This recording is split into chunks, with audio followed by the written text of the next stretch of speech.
Caja de Resonancia, programa producido por el colectivo Laboratorio de Política y Cultura.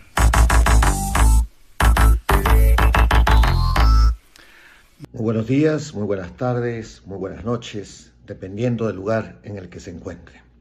Nuevamente, la bienvenida a Caja de Resonancia. Y recuerda, si estás aquí, es porque eres parte de la alternativa. En 1969, en Nueva York, se dio lugar a una revuelta, un enfrentamiento entre quienes eran marginados, discriminados y tratados como delincuentes porque simplemente no seguían los estándares respecto a la sexualidad hegemónica de ese momento. Fueron 6 días de enfrentamientos con las fuerzas represivas del Estado que marcaron lo que luego sería conocido como el Día del Orgullo o el Mes del Orgullo, precisamente junio.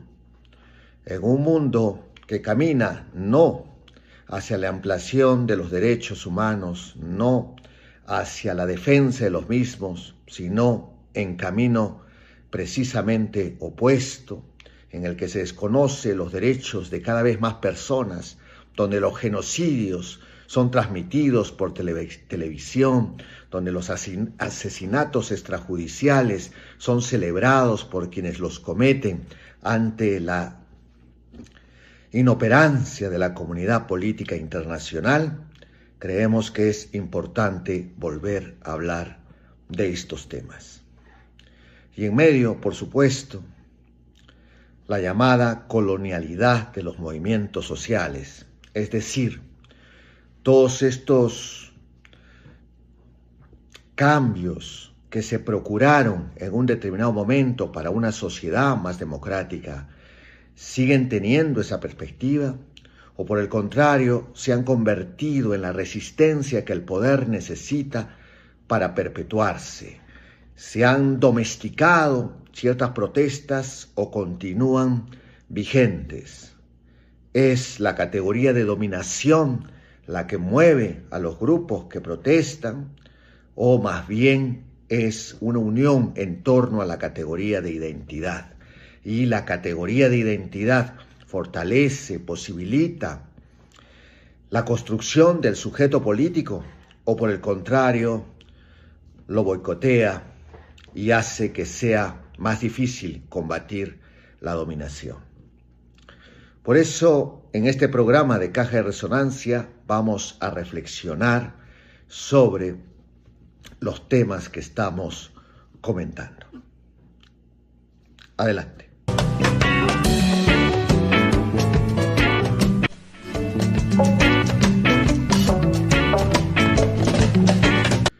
Es momento de nuestra editorial. Como siempre, abordaremos temas de coyuntura y, por supuesto, en el contexto que hemos elegido para este programa. Carla Barrera la tiene a su cargo. Así que, adelante. Junio, el mes de la familia, pero no de todas. Ahora, el mes de junio se ha convertido en un campo de batalla simbólico. Por un lado, el Congreso ha declarado este mes como el mes de la vida y la familia. Por otro, un sector de la sociedad civil celebra el mes del orgullo LGTBIQ+, una conmemoración global que reivindica derechos, visibilidad y dignidad. Dos narrativas que se cruzan, se tensionan y en muchos casos se enfrentan. La pregunta de fondo es inevitable.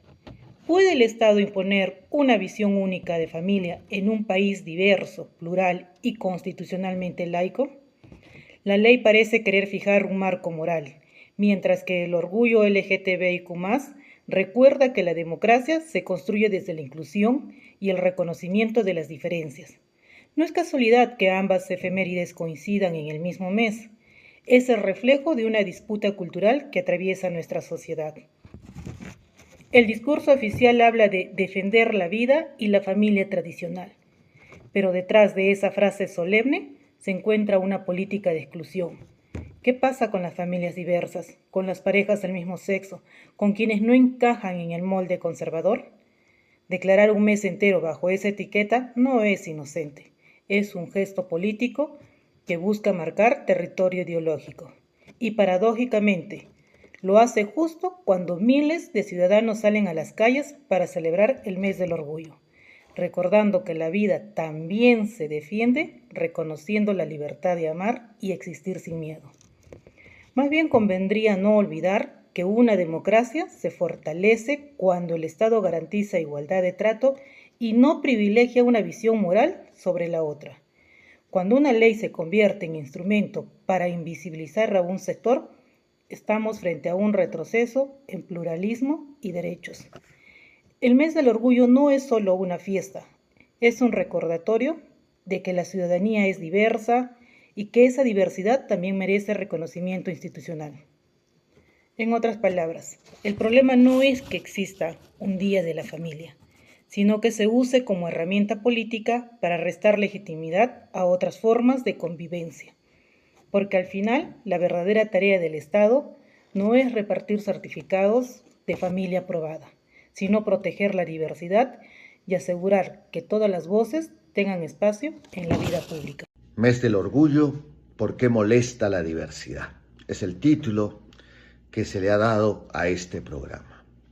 Y para reflexionar en torno a ello, Pamela Cáceres, docente de la Universidad Nacional de San Agustín y socióloga, entrevista a su colega Adriana Cabrera Boza, activista, feminista y desde siempre una luchadora por la defensa de los derechos de a quienes se pretende discriminar, marginar, etcétera, porque simplemente no obedecen lo que el poder ha establecido como el estándar de la normalidad.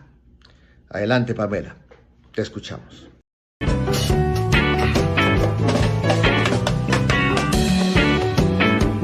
Saludos a todos, estamos con Adriana Cabrera y vamos a hablar con ella sobre dos puntos importantes. Uno, cuál es la posición de los colectivos feministas, de los colectivos LGTBQ+.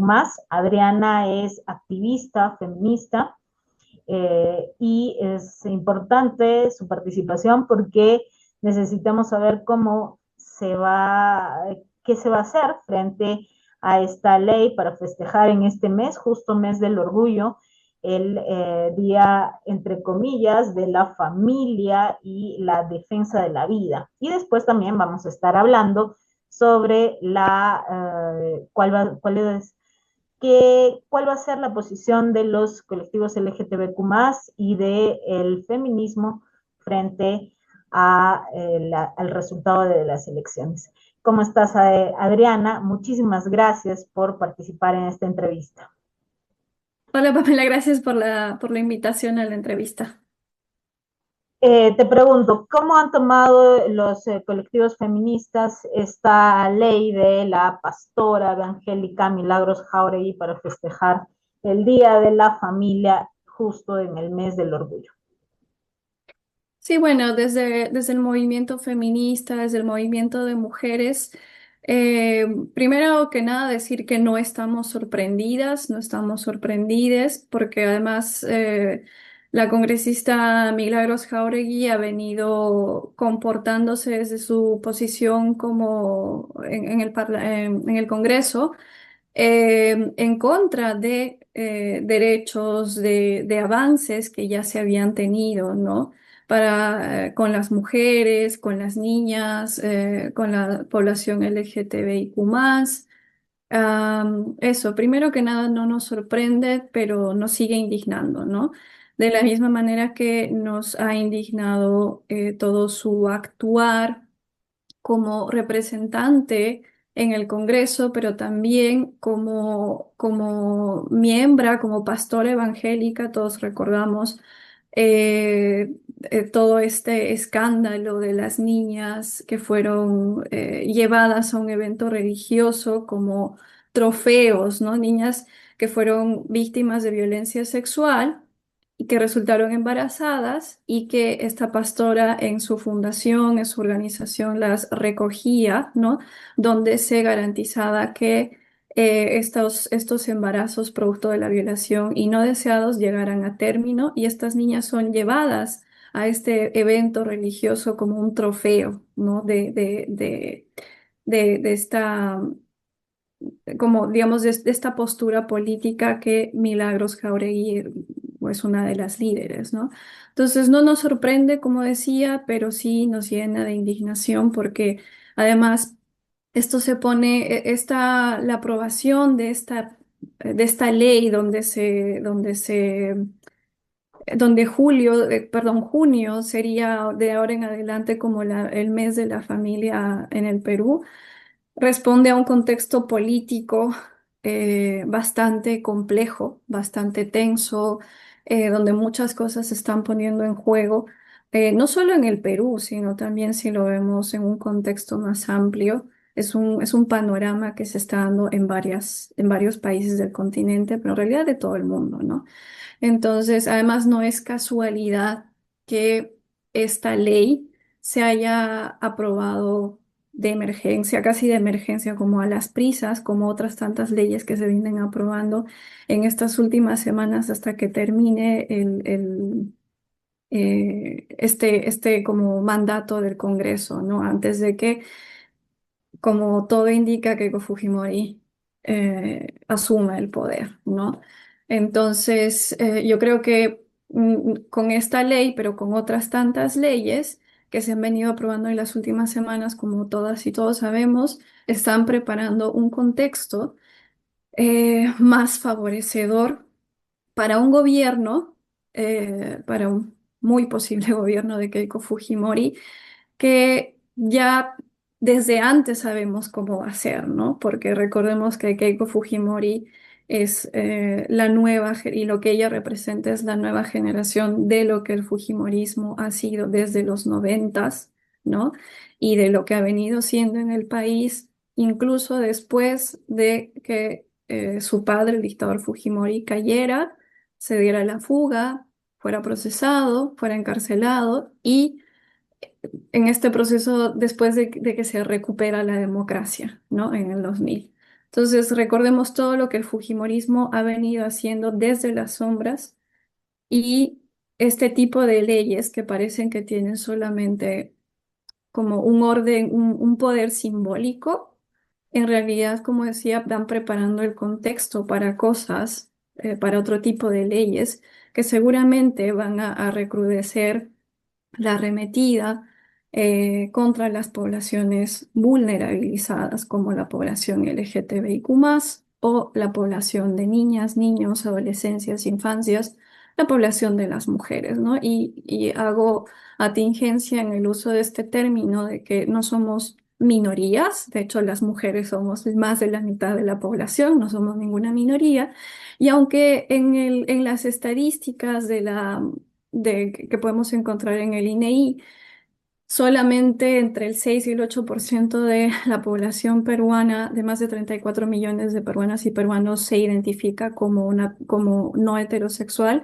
Es evidente que muchas personas, que la cifra es mucho más alta y que que las personas de la comunidad no se van a identificar porque sabemos en qué país vivimos, ¿no? En qué contexto de estigmatización, incluso de criminalización vivimos, ¿no? Entonces, estoy segura que si el contexto hubiera sido desde siempre o desde algunas décadas atrás más favorable para la población LGTB, la estadística nacional arrojaría que el porcentaje de la población, de esta población, es mucho más alta, ¿no? Entonces, esa tingencia en cuanto al uso de minoría, ¿no? Yo prefiero decir poblaciones vulnerabilizadas, ¿no? Vulnerabilizadas por este tipo de políticas, como la de la declaración del mes de junio como el Día de la Familia. Y ahí quería hacer un comentario. ¿Qué tipo de familia? ¿No?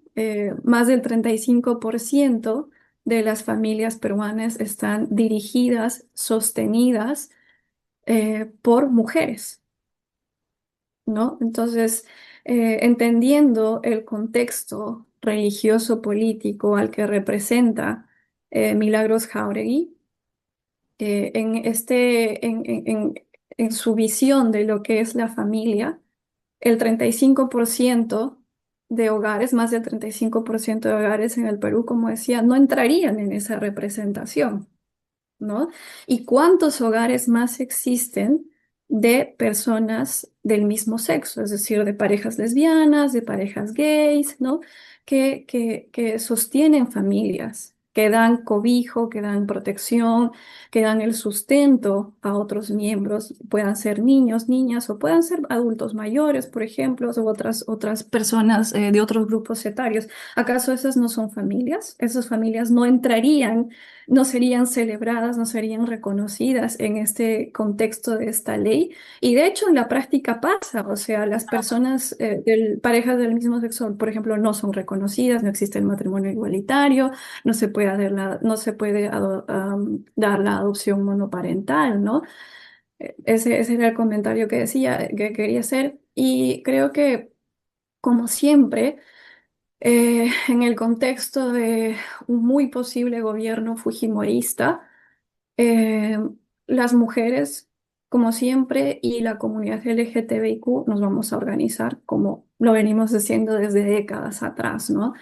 Los pocos derechos que hemos conseguido como mujeres de la comunidad LGTBIQ en general, han sido derechos que nosotros hemos luchado todos, desde el reconocimiento de el feminicidio como una figura penal para tipificar este tipo de crímenes, hasta, por ejemplo, la ESI, ¿no? La educación sexual integral que la señora Milagros Jáuregui se bajó, ¿no? Junto con los otros conservadores.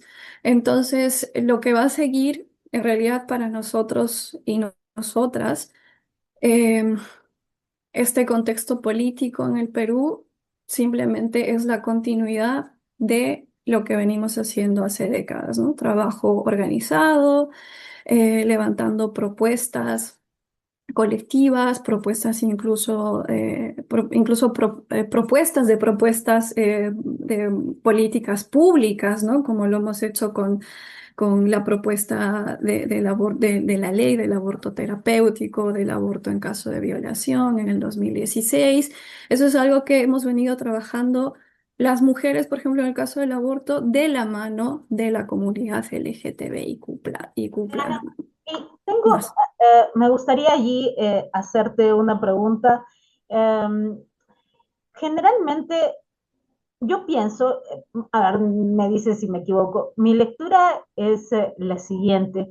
He visto en el tiempo que, como tú dices, las demandas de mujeres y las demandas de la población LGTBQ+, cada vez iban ganando mucho más espacio, ¿no?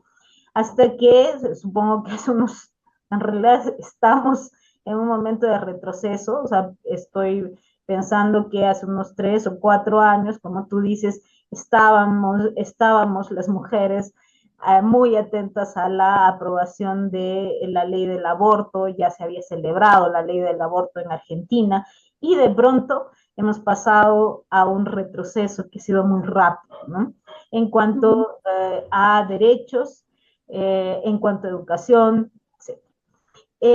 Gran parte de este retroceso tiene un discurso, ¿no? Y el discurso es un discurso que lo que hace es hablar sobre el gran mito del lobby gay, ¿no? Y colocar a las poblaciones LGTBQ más como la amenaza, ¿no? ujú, Aquí en Arequipa, te comento, hubo el año pasado una discusión sobre la educación sexual y directamente vinieron las personas que estaban atacando a la educación sexual a decir que básicamente lo que quería la población LGTBQ era convertir a los niños en homosexuales y ujú. además la otra teoría era que yo escucho incluso que no es una que se puede a veces incluso ver entre gente profesional, entre gente educada, es que lo que quieren es diezmarnos como población, ¿no? Son teorías absurdas, notoriamente, pero que han tenido un gran arrastre en la población, ¿no? Ujú, ujú. Mi pregunta es, ¿qué hace? ¿Cómo va a enfrentar políticamente el movimiento feminista? cómo va a enfrentar políticamente la población LGTBQ más ese discurso, que en realidad, si lo ves, es un discurso que está sosteniendo la pérdida de derechos de muchas poblaciones, pero incluso también está sosteniendo la pérdida de derechos de los niños y de los jóvenes que ya no van a tener educación sexual, que ya no tienen acceso a la información adecuada y que se ven en peligro, ¿no? Entonces, ¿cuál es la manera de afrontar políticamente este discurso? Bueno, yo creo que primero, como te decía, es la organización y segundo, tenemos que continuar con todas las actividades y mejorar y profundizar e incrementar y diversificar nuestro activismo a través de diferentes propuestas. Creo que el primer paso es organizadas estamos. Fortalecer la organización, el trabajo colectivo. Tercero, tenemos que seguir permanentemente haciendo análisis colectivo para hacer un proceso educativo como desde la reflexión, pero también haciendo incidencia con la ciudadanía, ¿no? Una cosa que nosotras y nosotros siempre hemos hecho han sido talleres, por ejemplo por ejemplo, cuando se estaba dando el debate sobre el enfoque de género en la educación, ha sido el movimiento feminista y el movimiento LGTB los que hemos hecho procesos educativos de incidencia con la ciudadanía, ¿no? En diferentes espacios a nivel nacional, ¿no? En alianza con algunas ONGs, con algunas universidades, con algunos colegios. Es lo mismo que tenemos que seguir haciendo, ¿no? Trabajar en alianza con actores estratégicos, con actores aliados, para poder desmantelar, como combatir estas narrativas absurdas, pero que lamentablemente tienen un impacto en la población, como decías, incluso en la población de profesionales, ¿no? Que somos los que tenemos acceso a la educación y a la información. Porque recordemos que todos los movimientos sociales que luchan por los derechos, no solo en el Perú, en todo el mundo, tenemos que luchar con con la propaganda sistemática que construye sentido común en torno a este tipo de problemáticas, como por ejemplo el lobby gay, ¿no? El lobby gay, la Agenda 2030, Soros, bla, bla, bla. Y si tú te pones, o sea, lo que tenemos que hacer es seguir haciendo trabajo reflexivo colectivamente y trabajo educativo de manera colectiva, porque ya hemos visto que el Estado no lo va a hacer, ¿no? No lo ha hecho, no lo va a hacer, y si lo ha hecho alguna vez, lo ha hecho de manera muy eficiente, y siempre ha estado la ciudadanía o la sociedad civil organizada haciendo este trabajo de incidencia política a través de procesos educativos, ¿no? Pero también desde proyectos, desde formulación de propuestas de políticas públicas, como fue otra vez lo del el proyecto de ley del aborto terapéutico y del aborto en caso de violación, por ejemplo, ¿no?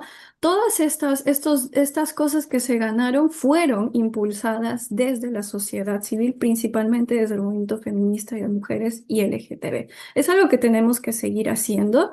Em, Quería hacer un comentario con respecto a esto del lobby gay, ¿no? Ahora que esto, por ejemplo, va a salir en internet, ¿no?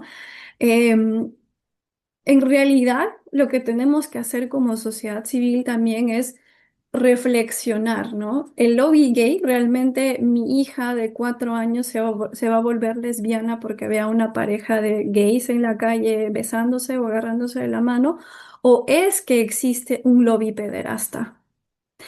O sea, porque, a ver, hablando de la educación sexual integral, la educación sexual integral el pilar fundamental de la educación sexual integral se basa en la idea del consentimiento, lo que es el consentimiento. Y quiero contar un ejemplo del caso argentino, cuando se implementa la ESI, la educación sexual integral en la educación en Argentina en el gobierno de Cristina Kirchner.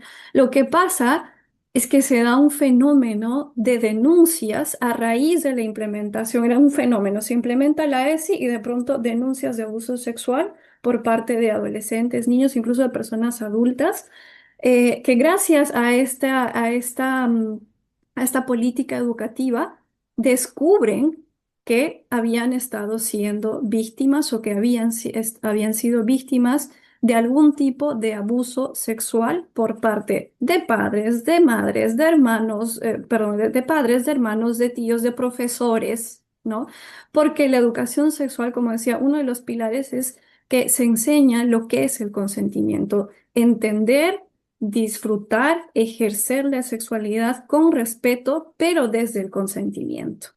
Entonces, cuando tú les enseñas a las niñas y a los niños que pueden vivir su sexualidad de manera libre, pero respetuosa, basada en el consentimiento, lo que haces es que se transforma, lo que logramos es que se transforme el sentido común de lo que es el sexo y la sexualidad, cosa que ahora en nuestros tiempos está muy trastocada por la cultura de la violación gracias a fenómenos culturales como la pornografía, por ejemplo, ¿no? O sea, la estadística mundial muestra que el promedio de edad de los niños varones a la que empiezan a ver pornografía es de 8 años. 8 años. A los 8 años un niño está recibiendo la información de que esas imágenes violentas que ve en su computador, en su celular, en su tableta, eso es el sexo, esa es la sexualidad. Y la estadística que un psiquiatra español, si no me equivoco, no me acuerdo el nombre, él decía que los hombres que ven pornografía, que consumen pornografía, tienen 2 veces más la posibilidad de convertirse en agresores sexuales. Y las mujeres que consumen pornografía tienen 3 veces más la posibilidad de convertirse en víctimas de violencia sexual, porque gracias a estos productos culturales se normaliza el abuso dentro de las prácticas sexuales. ¿Cuál es la respuesta a eso? La educación sexual integral que se basa en la idea del consentimiento y que es mucho más amplia, ¿no? Que esa es la base.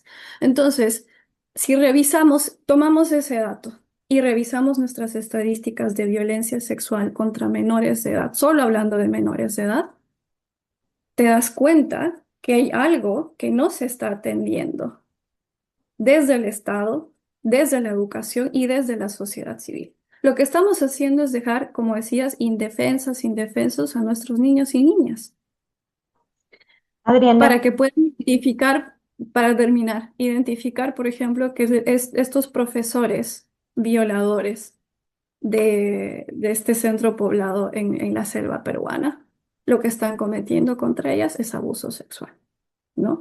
Entonces, ya para terminar esta idea. Lo que tenemos que seguir haciendo son estos procesos educativos, reflexión, para finalmente cambiar el sentido común de lo que estamos viviendo como realidad y que nuestra realidad corresponde a un contexto político. Adriana, en ese transcurso, de repente, eh, no sé qué tan correcto va a ser mi pregunta, pero mira, estamos en un momento en el que están retrocediendo los derechos de las mujeres, los derechos de las poblaciones LGTBQ+. Eh, ¿Por qué, como activista, qué debilidades podrías observar en el movimiento feminista o en el movimiento LGTBQ+, para enfrentar estos discursos? Porque veo yo que si bien en algún momento se habían ganado derechos, la población seguía bastante conservadora.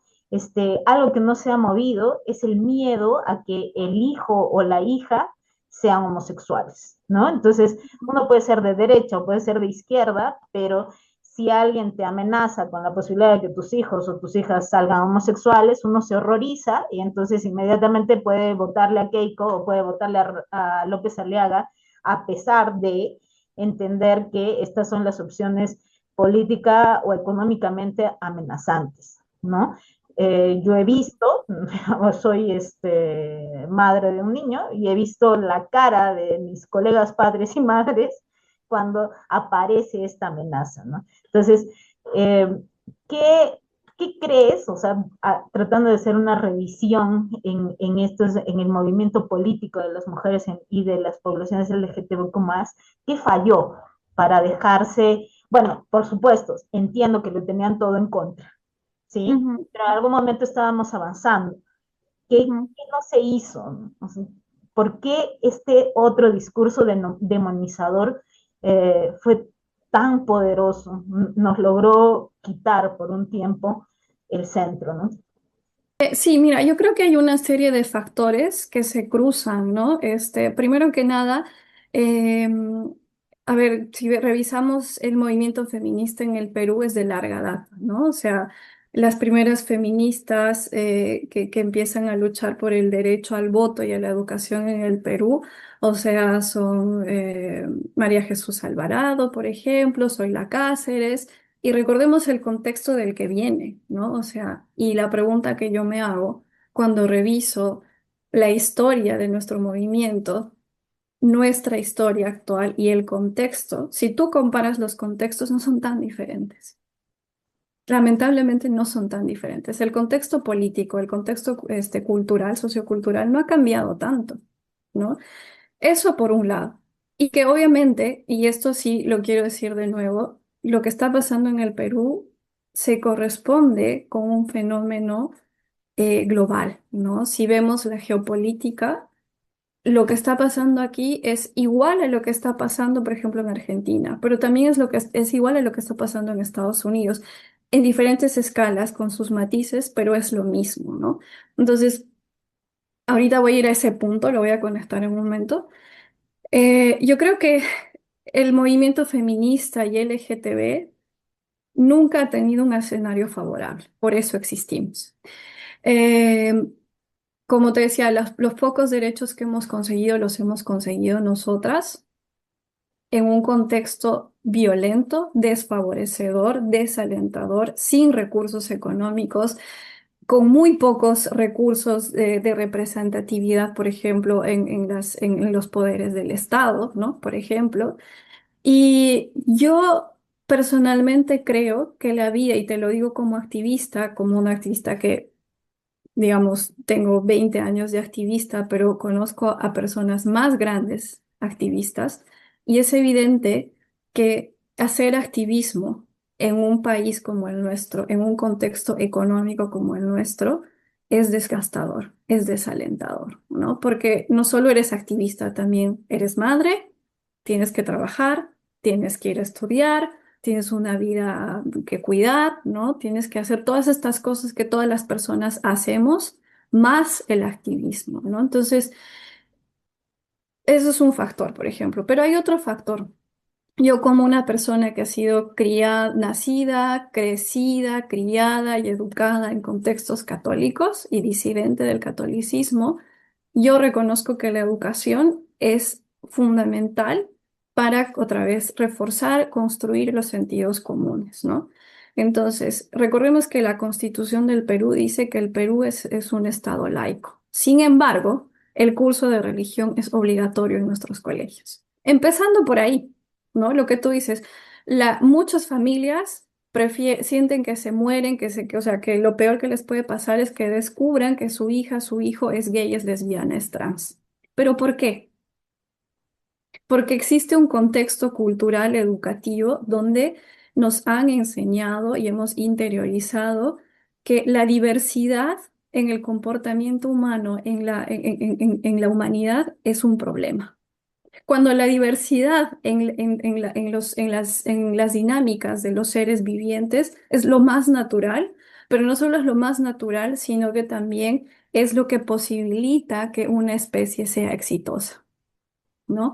Entonces, cuando naturalizamos o cuando caemos en determinismos biológicos que están sesgados, sostenidos por productos culturales como la religión a través de la educación religiosa, por ejemplo, vas a tener un contexto en el que incluso gente de la comunidad LGTB tiene homofobia internalizada. No se van a reconocer, no se van a organizar y van a terminar votando por gente como Keiko Fujimori, porque hay personas de la comunidad LGTB que han votado por Keiko Fujimori.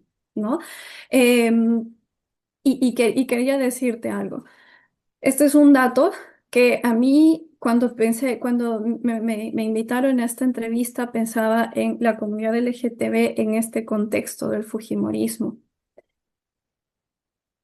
Para, para cruzar las ideas, ¿verdad? Yo creo que, respondiendo un poco a tu pregunta, yo creo que mucho a las mujeres y a la comunidad LGTB se nos responsabiliza porque el mensaje no llega.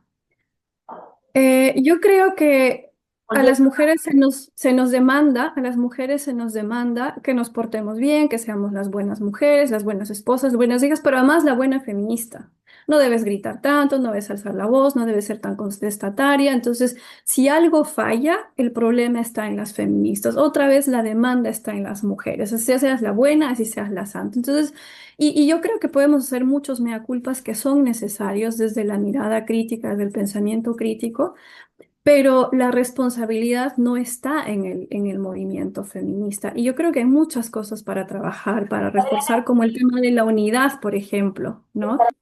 sí, o sea, ciertamente, pero al hacer activismo político, al entrar en política, uno asume que tiene, que puede tener errores en las estrategias de comunicación.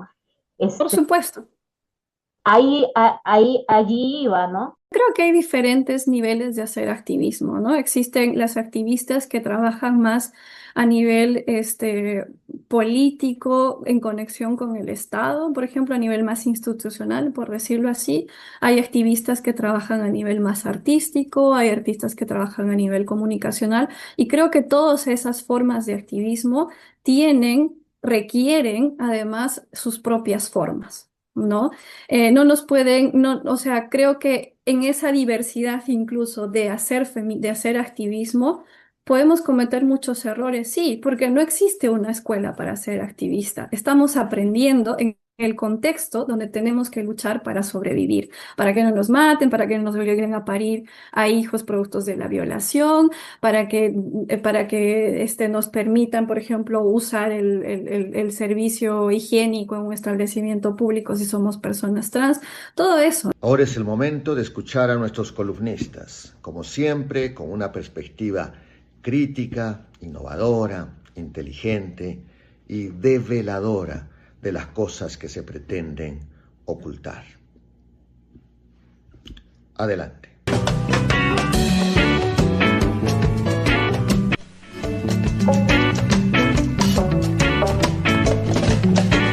Jorge Nieto Montesinos finalmente decidió no participar en las elecciones regionales como candidato para gobernador en Arequipa, algo que era evidente porque, tal como lo habíamos anticipado en redes sociales, eso era más un bluff para tratar de congraciarse con Arequipa, región en la que obtuvo 18% y el primer lugar. Pero la verdad es que nunca tuvo la intención, y aún así Jorge Nieto hubiese decidido participar, creo que tampoco hubiese podido ganar las elecciones en Arequipa, porque el apoyo que obtuvo en la primera vuelta de este 2026 pues se ha ido pulverizando. Creo que con su posición de voto viciado, Jorge Nieto ha terminado socavando el apoyo que tenía en la región Arequipa. Más, mucha gente que apoyó a Jorge Nieto en la primera vuelta y que formaba parte de los chats de simpatizantes del buen gobierno terminaron siendo expulsados cuando denunciaron que su posición de voto viciado era un velado apoyo a la candidatura de Keiko Fujimori. No me queda ninguna duda que Jorge Nieto básicamente se va a quedar con algún apoyo en las clases medias de Lima, mientras que en el sur va a ser un proyecto fallido. Y esto es importante no porque Nieto pueda representar o no al centro político, que definitivamente necesita representación, sino porque es bastante probable que en el próximo Congreso no vaya a ser el fiel de la balanza como mucha gente espera con entusiasmo. Creo que la misma posición que ha tenido y las mismas razones que ha manifestado para no apoyar el proyecto de Roberto Sánchez vuelvan a aparecer para evitar formar parte de un acuerdo para obtener para la oposición a Keiko Fujimori la presidencia del Senado y de la Cámara de Diputados.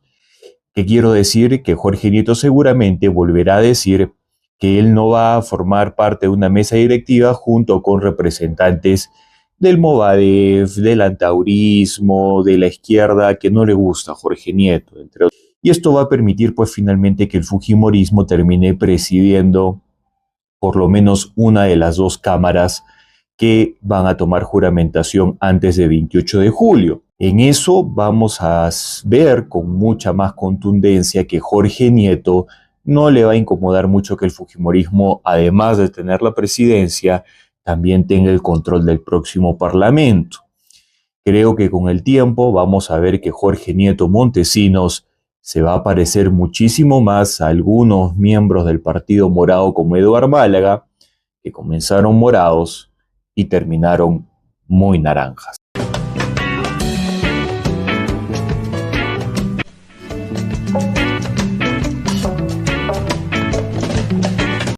El G7. ¿Quién tiene el poder de decidir por el mundo? Del 15 al 17 de junio se realizó la cumbre del G7 en Francia. Durante 3 días se reunieron líderes de Estados Unidos, Canadá, Francia, Alemania, Italia, Japón y Reino Unido, además de representantes de la Unión Europea, para conversar sobre algunos de los temas más complejos del momento: guerras, economía mundial, inteligencia artificial, seguridad y cooperación internacional. ¿Pero qué es realmente el G7? En palabras simples, es un espacio donde algunas de las economías más poderosas del mundo se reúnen para coordinar posiciones e intentar influir en el rumbo global. Porque aunque el G7 tiene mucho peso político y económico, no representa a todo el mundo. No están la mayoría de países de África ni de América Latina, tampoco muchas economías emergentes que hoy tienen un rol creciente. Sin embargo, lo que se conversa ahí puede terminar afectando cosas muy concretas: precios, comercio, energía, conflictos internacionales o el desarrollo de nuevas tecnologías. Este año uno de los temas centrales fue Ucrania. Al terminar la cumbre hubo señales de mantener el apoyo político y económico al país y aumentar la presión sobre Rusia, especialmente en el ámbito energético. También hubo conversaciones sobre estabilidad económica, minerales estratégicos y el futuro de la inteligencia artificial. Pero también hubo algo que suele pasar cada vez que se reúne el G7: personas protestando fuera de la sala. Movimientos sociales, organizaciones ecologistas y colectivos ciudadanos realizaron manifestaciones para cuestionar la concentración del poder global y pedir más justicia climática, más participación democrática y otra forma de pensar el desarrollo internacional. Entonces, quizás la pregunta no es si el G7 debería existir o no. La pregunta puede ser otra. En un mundo cada vez más conectado, ¿quién tiene derecho a sentarse en la mesa donde se imagina el futuro? Porque gobernar el mundo no es solo tener capacidad de decidir, también es tener la capacidad de escuchar a quienes viven las consecuencias de esas decisiones. Así llegamos al fin de este programa. Muchísimas gracias por acompañarnos.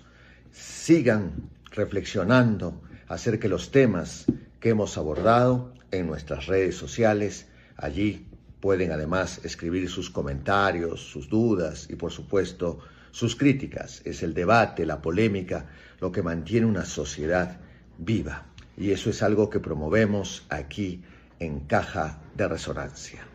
Y recuerda, si estás todavía con nosotros, sin duda eres parte de la alternativa.